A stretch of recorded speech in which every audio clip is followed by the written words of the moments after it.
Secara umum, emoji digunakan sebagai pesanan ringkas untuk menyalurkan lukisan perasaan gembira, sedih, marah, duka, peduli dan yang seumpamanya.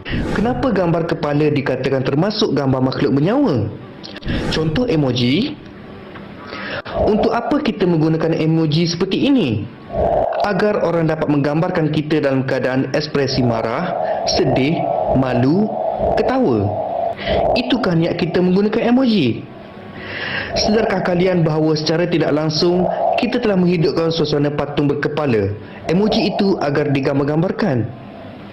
Bermain emoji perasaan juga termasuk konsep pemujaan ataupun syirik. Bagaimana emoji jatuh dalam perbuatan syirik? Secara ringkasan, kita akan membahagikan emoji yang menyerupai benda kehidupan maupun emoji yang menyerupai benda yang tidak hidup. Emoji yang mati, seperti emoji kenderaan, kertas, cuaca, makanan dan yang seumpamanya.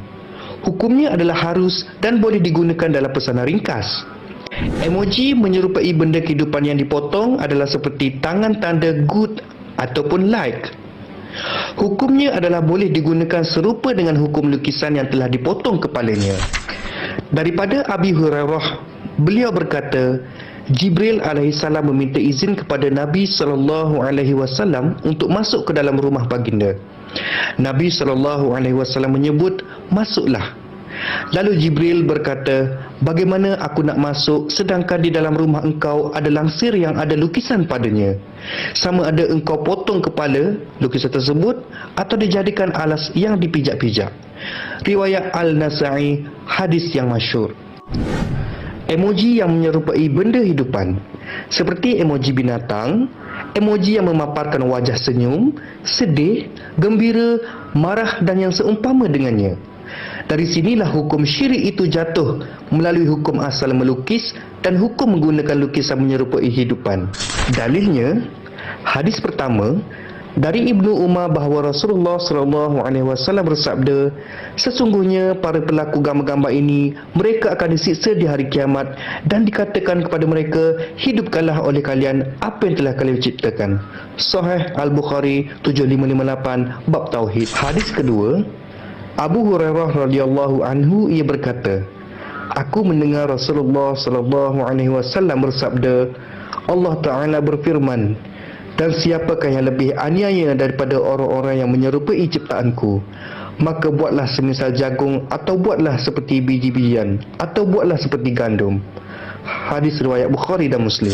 Hadis ketiga dari Abdullah bin Abbas radhiyallahu anhu bahawa Nabi SAW bersabda, inti dari syurah adalah kepalanya.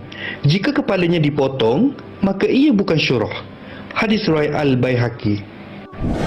Kesimpulannya, apabila kita membaca ketiga-tiga hadis di atas, maka emoji hidupan bernyawa seperti binatang maupun emoji ekspresi wajah jatuh dalam kedudukan di atas ianya adalah gambar yang menyerupai ekspresi raut wajah dan ianya berbentuk kepala, dan kerana itulah apabila digunakan ia jatuh kepada syirik. Dan inilah dalil yang kuat berdasarkan sunnah. Syirik adalah mempersekutukan Allah dengan sesuatu, ada tandingan selain Allah dan meniru hak cipta Allah dengan menghidupkan sesuatu. Definisi syirik yang dimaksudkan di sini adalah syirik menyalurkan atau menghidupkan perasaan kita kepada emoji ekspresi wajah yang berlambangkan sedih, gembira, marah dan seumpama dengannya. Adapun alasan yang kuat ianya syirik kerana ianya direka atau diperbuat oleh orang-orang kafir yang mencuba untuk menyerupai kelakuan Allah ataupun af'al Allah yang Maha Mencipta. Kerana itu hadis tadi berbunyi, Allah Ta'ala berfirman, dan siapakah yang lebih aniaya daripada orang yang menyerupai ciptaanku? Riwayat Bukhari dan Muslim. Allah telah berjanji kepada pelukis benda bernyawa maupun yang serupa atau yang menyerupai ciptaan Allah bahawa mereka akan diazab di akhirat kelak. Apalagi penggunaan emoji ekspresi wajah adalah serupa seperti melukis dan kelak akan mendapat azab yang sama.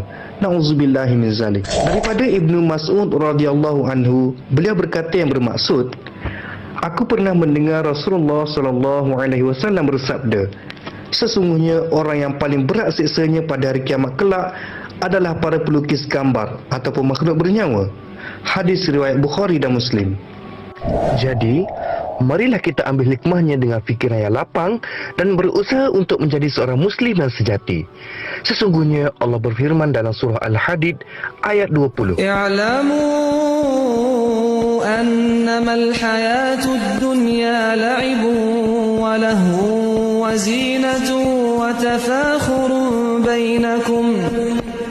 tafakhurun bainakum wa takathurun fil amwali wal awlad kamathali ghaythin a'jaba al-kuffara nabatuhu thumma yahiju fatarahu